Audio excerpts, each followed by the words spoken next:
Quando foi a última vez que você sentiu fome por Deus que excedeu sua fome por comida? Havia um homem que guardava segredo, mas deixou escapar uma pista. Há silêncios que mudam o mundo. E há um tipo particular de silêncio que antecede avivamentos. Na Nova Inglaterra do século XVIII, enquanto as pessoas cochichavam sobre seus sermões incendiários, poucos sabiam o que Jonathan Edwards fazia antes do amanhecer.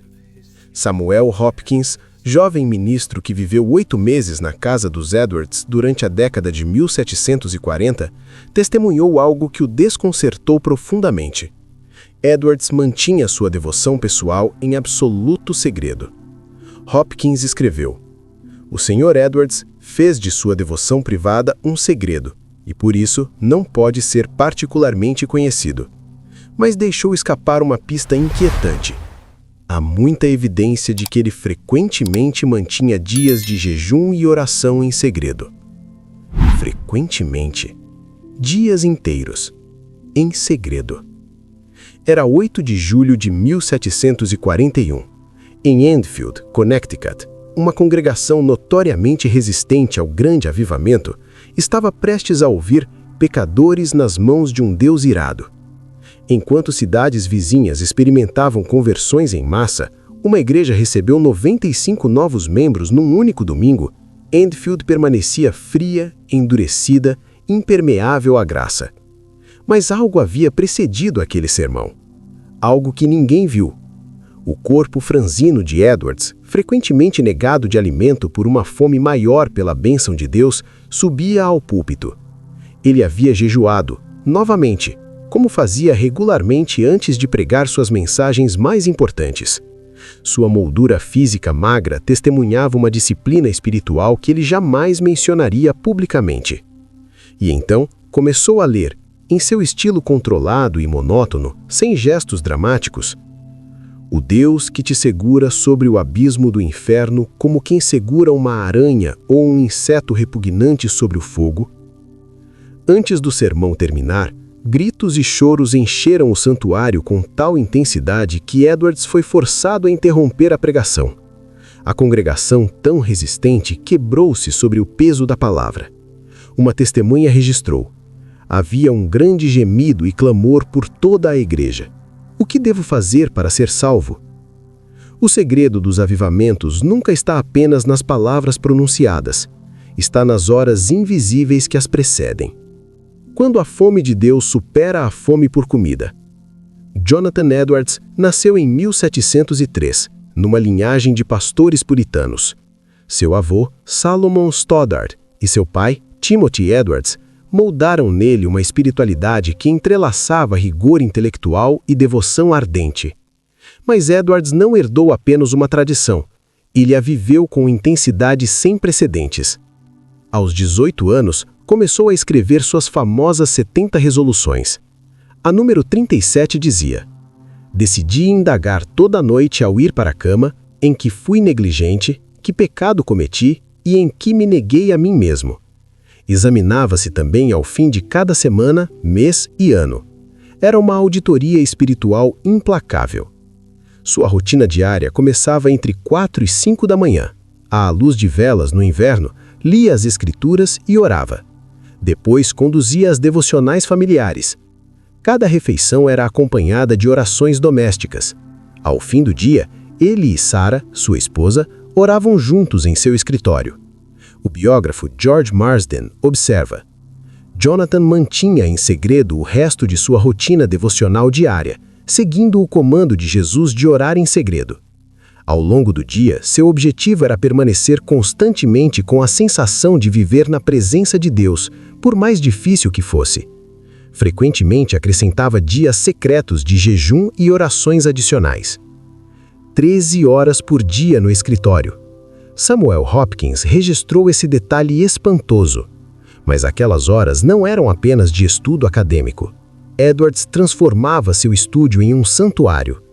Ian Murray escreve: "A oração não era um compartimento em sua rotina diária, um exercício com pouca conexão com o restante de suas horas sozinho. Em vez disso, ele procurava transformar seu estúdio em um santuário. E fosse lutando com as escrituras, Preparando sermões ou escrevendo em seus cadernos, ele trabalhava como um adorador. Edwards acreditava que ministros, sobretudo, deveriam disciplinar-se no jejum secreto. Em Alguns Pensamentos Concernentes ao Avivamento Presente, escreveu: "Acho que os ministros, sobre todas as pessoas, devem estar muito em oração e jejum secreto e também em orar e jejuar uns com os outros." Mas não reservou essa prática apenas ao clero.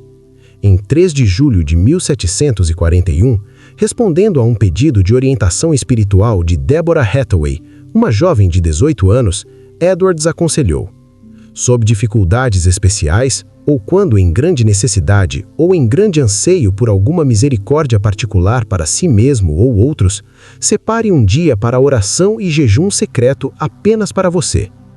Para Edwards, jejuar era responder ao ensino de Jesus em Mateus 6, 16 a 18. Jesus não disse "se jejuardes", mas "quando jejuardes". Era uma expectativa, não uma sugestão. Edwards levou isso a sério como poucos em sua geração. Ele convocava jejuns congregacionais para campanhas militares, epidemias, avivamentos e até mesmo suicídios locais. 8 meses antes de ser demitido da igreja de Northampton, uma das maiores tragédias de sua vida ministerial, Edwards ainda obteve a cooperação da congregação quando convocou um dia de jejum em 26 de outubro de 1749, para orar a Deus que tivesse misericórdia desta igreja. Mas os jejuns públicos tinham uma contraparte mais poderosa: os jejuns secretos. Edwards jejuava antes de pregar. Jejuava quando precisava de clareza teológica. Jejuava quando ansiava por um toque mais profundo de Deus. E frequentemente, segundo Hopkins, separava dias inteiros para jejuar e orar sozinho, sem que ninguém soubesse. Não há registro histórico específico de Edwards fazendo jejuns de exatamente 40 dias como Moisés ou Jesus, mas há ampla documentação de que ele praticava jejuns prolongados e secretos regularmente, seguindo o padrão bíblico de buscar a Deus intensamente através da abstinência de alimento. Seus jejuns eram especialmente frequentes em períodos de preparação ministerial e durante momentos críticos do grande avivamento. John Piper, estudioso moderno de Edwards, resume a teologia eduardiana do jejum. Jejum é o que um cristão faz para expressar a si mesmo naquelas ocasiões em que a fome por Deus excede a fome por comida. Essa era a chave. Edwards não jejuava por obrigação religiosa. Jejuava porque a fome do seu coração por Deus havia ultrapassado a fome do seu corpo por pão.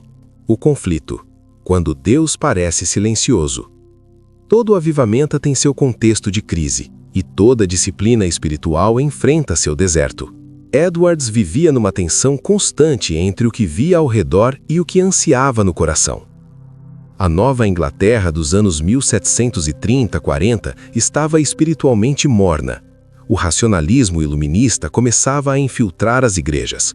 O fervor puritano dos primeiros colonizadores esfriava. As pessoas frequentavam cultos por tradição, não por paixão. Em Northampton, onde Edwards pastoreava, a situação não era diferente. Ele via jovens envolvidos em imoralidade, via famílias presas a pecados secretos, via uma religiosidade externa que não transformava corações. E havia o conflito interno. Edwards lutava consigo mesmo. Em sua narrativa pessoal, escrita anos depois, ele confessou com dolorosa honestidade os altos e baixos de sua caminhada. Havia dias em que sentia a presença de Deus com tanta intensidade que parecia estar no limiar do céu. Outras vezes, mergulhava em trevas espirituais angustiantes. Frequentemente, desde que vivi nesta cidade, escreveu Edwards sobre Northampton, tive experiências muito agradáveis e deliciosas da graça de Deus, mas nunca tive a mesma continuidade constante e estável do sentido da presença divina que eu às vezes tinha. Ele ansiava por mais, sempre mais. A própria prática de jejum era um campo de batalha. Negar o corpo é doloroso, a fome física grita, a fraqueza desafia a mente. Há momentos em que Deus parece ainda mais distante quando você está jejuando, quando você esperava o oposto. Edwards não romantizava essas experiências. Ele sabia que jejuar não era mágica espiritual, não manipulava Deus. O próprio Edwards escreveria mais tarde em Some Thoughts Concerning the Revival: jejum não move Deus, move você. E ali estava o verdadeiro conflito: mover a si mesmo para Deus quando tudo em você grita para desistir. Durante o Grande Avivamento de 1740 a 1742, Edwards viu milagres, conversões em massa, vidas transformadas, mas também viu excessos emocionais, falsas conversões, divisões nas igrejas. Críticos o acusavam de fanatismo, outros pastores se voltaram contra ele. Em 1750, após anos de crescente tensão sobre padrões de membresia na igreja, Edwards foi demitido de Northampton. A congregação que ele servira por 23 anos, onde pregara centenas de sermões, onde jejuara e orara em segredo incontáveis vezes, votou pela sua remoção. Foi devastador. Mas mesmo ali, no seu sermão de despedida, Edwards manteve sua convicção. Havia uma realidade espiritual mais profunda que as circunstâncias visíveis. No dia do juízo, a legitimidade de seu cuidado pastoral seria reconhecida. Ele continuou jejuando, continuou orando, continuou buscando a Deus. O conflito não destruiu sua disciplina, aprofundou-a. Lição espiritual: fome santa e presença manifesta. O que Edwards descobriu através de décadas de jejum e oração secreta? Primeiro, disciplina espiritual não vem do dever, mas do deleite. Em sua narrativa pessoal, Edwards confessou: pregar parecia natural para mim, como a respiração, pela qual os queimores internos do meu coração tinham escape. Não era um bardo religioso, era a expressão de um coração apaixonado. Edwards argumentou em sua obra-prima, Afeições Religiosas, que a verdadeira religião consiste em grande parte de afeições santas, não emoções superficiais, mas profundos movimentos do coração em direção a Deus. O jejum era uma forma de cultivar essas afeições. Segundo, o jejum abre os ouvidos espirituais. Edwards percebeu que a abstinência de alimento aguçava sua sensibilidade espiritual. Coisas que antes pareciam turvas ficavam claras. Tentações que pareciam irresistíveis perdiam poder. A voz de Deus, muitas vezes abafada pelo barulho da vida comum, tornava-se audível. John Wesley, contemporâneo de Edwards, escreveu em seu diário: não é a negligência deste dever claro, refiro-me ao jejum, classificado por Nosso Senhor com esmolas e oração, uma ocasião geral de morte entre os cristãos? O jejum remove a cera dos ouvidos espirituais. Permite que ouçamos Deus claramente. Terceiro, há poder espiritual em secreto. Jesus ensinou em Mateus 6,18 que quando jejuamos, não devemos torná-lo óbvio aos homens, mas apenas ao teu Pai, que está em secreto. E teu Pai, que vê em secreto, te recompensará. Edwards tomou isso literalmente. Enquanto convocava jejuns públicos como pastor, suas práticas mais intensas eram invisíveis. Ninguém via, ninguém aplaudia, apenas Deus sabia. E foi dessa intimidade secreta que brotou o poder público de seus sermões. Quarto, jejum é guerra espiritual. Edwards entendia que não lutava apenas contra carne e sangue. Havia forças espirituais em jogo. Quando jejuava, entrava conscientemente nessa batalha invisível. Após seu jejum e a pregação em Enfield, uma cidade inteira se quebrantou. Coincidência? Edwards não pensava assim. Ele cria que o jejum era uma arma espiritual que avançava o reino de Deus e empurrava para trás os poderes das trevas. Quinto, a fome por Deus é mais profunda que a fome por pão. Esta foi talvez a lição mais radical de Edwards. Quando você ama verdadeiramente a Deus, há momentos em que seu desejo por Ele supera literalmente seu desejo por comida. Não é masoquismo, não é autonegação doentia, é prioridade recalibrada. É colocar o eterno acima do temporal. É dizer com seu corpo, não apenas com palavras, que Deus é mais importante que tudo. Edwards viveu Mateus 4, verso 4.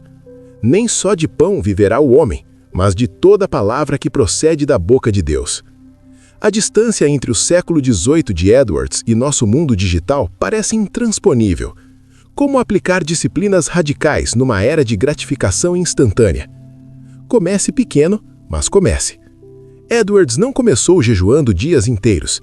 Ele cresceu gradualmente em sua prática. Se você nunca jejuou, pule uma difrição. Use esse tempo para orar. Observe o que acontece em seu coração. Jejue com propósito específico. Seguindo o conselho que Edwards deu a Deborah Hathaway, separe jejuns para momentos de grande necessidade ou anseio espiritual. Você está enfrentando uma decisão difícil? Jejue e ore. Há um fardo que carrega pelo qual precisa de resposta divina? Jejue e busque a Deus. Mantenha em segredo. Este é o mais difícil na era das redes sociais. Resista à tentação de postar sobre seu jejum. Não conte aos amigos. Deixe que seja algo entre você e Deus. A recompensa virá daquele que vem em secreto. Combine jejum com outros meios de graça. Edwards jejuava enquanto lia as Escrituras, meditava e orava. Não isolava uma disciplina da outra. Faça o mesmo. Use o tempo do jejum para mergulhar intensamente na palavra. Não seja legalista, seja apaixonado. Se você tem questões de saúde que impedem o jejum alimentar, siga a sabedoria de ministérios modernos. Jejue de mídia, redes sociais, entretenimento. O princípio é o mesmo. Abstém-se de algo normal para buscar a Deus intensamente. Prepare seu corpo. Se planeja jejuns mais longos, consulte um médico. Edwards era cuidadoso com a saúde física. Ele exercitava-se regularmente, caminhando e meditando. Inclusive escreveu na Resolução 20, decidi manter a mais estrita temperança no comer e beber. Jejue com amigos. Embora Edwards enfatizasse jejuns secretos pessoais, ele também praticava jejuns corporativos. Convide amigos próximos para jejuarem juntos por causas específicas. Orem juntos, mas sem alarde. Espere transformação, não manipulação. Você não está barganhando com Deus, não está torcendo o braço divino, está criando espaço interno para que Deus opere. A transformação vem, mas no tempo e modo dele. Persevere através dos desertos. Haverá jejuns em que você sentirá nada. Deus parecerá distante.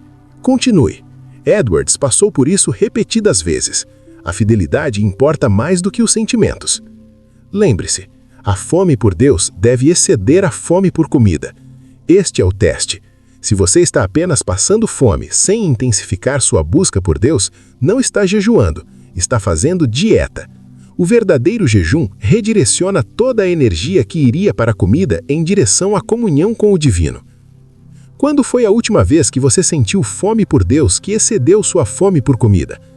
Há alguma coisa que você ama mais que a Deus? Seria capaz de jejuar dessa coisa por um dia para buscá-lo? Você já experimentou o poder que vem da intimidade secreta com Deus, ou sua espiritualidade é apenas pública? Se Edwards estava disposto a jejuar antes de pregar seus sermões mais importantes, o que isso diz sobre como você se prepara para servir a Deus? Se este conteúdo tocou seu coração e você quer aprofundar sua caminhada espiritual através das disciplinas que transformaram homens como Jonathan Edwards, inscreva-se em nosso canal. Toda semana publicamos vídeos sobre vidas radicalmente devotadas a Deus e práticas espirituais que mudaram a história da igreja. A pergunta não é se você vai jejuar, é o que você está disposto a sacrificar para experimentar mais de Deus. Inscreva-se agora e junte-se a uma comunidade que escolheu a fome santa. Deus abençoe. Até o próximo vídeo.